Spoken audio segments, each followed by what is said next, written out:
Hi guys, welcome back to another Halloween tutorial. So today I am creating Sally out of The Night Before Christmas. So let's get started. So first of all, I'm literally just brushing through my eyebrows, make sure they're combed through really nice and well, and brushing them upwards, and then I'm going to go in with a washable glue stick. Today I thought I would try and hide my brows and just stick them down. This is the first time I'm doing it. Hopefully it turns out better than next time when I do it. It wasn't that bad, but I know I could have done better. But then once I've applied the glue, I'm just going to be brushing my eyebrows down a little more and then going back in with some more glue just so they're all stuck down properly. And then to prep and prime my face, I'm going to go in with hydrating primer, which is from number 7, which is their airbrush away one, and just blend that in with a big fluffy brush. Then taking some translucent powder, I'm going to press this into the brows. Do not rub any translucent powder on, I'm just going to disturb the brows, and then I'm lightly going to brush that away once it has set the brows in place. Going in with the Snazaroo water activated paint, I'm going to be using the baby blue one. It does dry a little bit darker, but honestly it's fine, and I'm literally just going to be applying this everywhere where that is going to show on camera. Obviously if you're going out looking like Sally for Halloween, you're going to want to make sure you cover the rest of your body and even buy a costume to make it look a lot more realistic.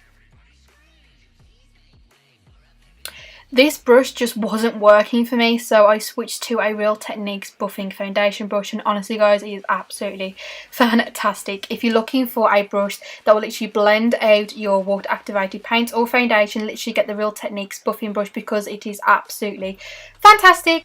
You're also going to make sure that this base is really a solid blue, so just keep on applying the blue shade until it is really nice and solid.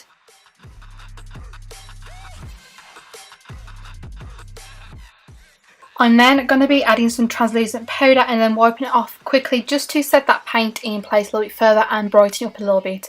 Then I'm going to contour my nose and really blend this out. She does have like a really slender nose, but it has a lot of shading on it, so if you do apply a dark shade, just make sure you are blowing that shade out really well and mixing it with a white shade, which is what I've done, which helped blend out the shade a lot further. Then I applied some liquid eyeliner. I know she hasn't got any liquid eyeliner on, but she has got like a shade above her lash line, so I just popped this on. And then I went in with some Avon white eyeliner, and then I also went along the lower lash line with some Rimmel eyeliner just to make them eyes look a lot more larger. Then taking some black mascara, I'm just going to coat my lashes before applying some false lashes. Then dipping into the Soph palette, I'm literally just going to take the shade Black, which is called Nightmare, which is perfect for this Halloween look. I'm just going to go underneath my brow bone and create a more indent look. I did have a reference picture, so if you just take a look at Sally, she has like got really deep inset eyes, and I just went in like a circular motion just to make them look more rounded. Then I've seen this like from Korean makeup. They do a black line underneath their waterline and do a straight line.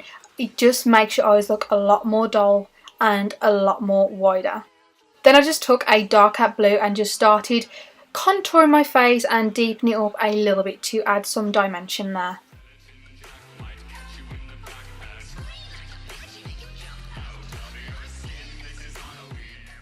I also added that to my collarbones, just again to add some dimension.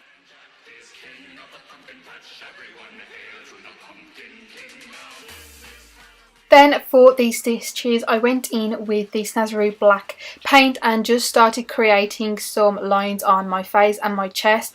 Now I know they're very thin on Sally, but I really wanted these to stand out and be really statement, so I just started doing them thick but not too thick, and yeah, just literally apply these wherever you want. And then for the crosses, I went in with some white instead of black because again I wanted these stitches to literally stand out really nice and well, so literally apply these in all different angles and even do some crosses just to help them look a lot more realistic.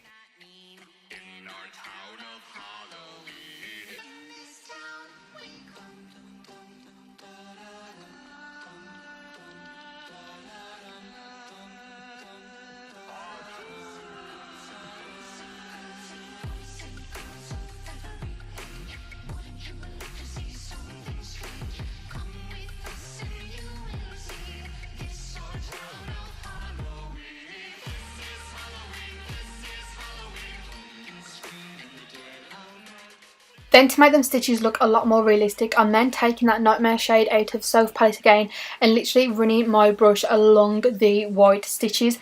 This is going to make them look a little bit more 3D and give them a lot more definition and dimension onto the skin.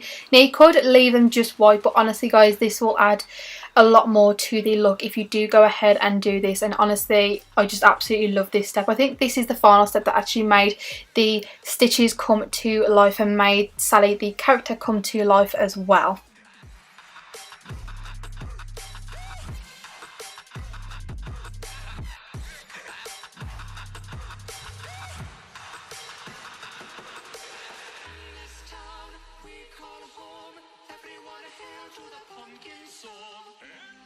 Sally is also known for her dark red lips, so I just applied some liquid lipstick and popped on my wig, and this is the end result, guys. I really hope you enjoyed watching this tutorial. I definitely enjoyed creating Sally for you guys, so don't forget to give it a big thumbs up and subscribe to my channel, and also don't forget to follow me on my Instagram page. But until next time, I'll see you in my next video. Bye guys.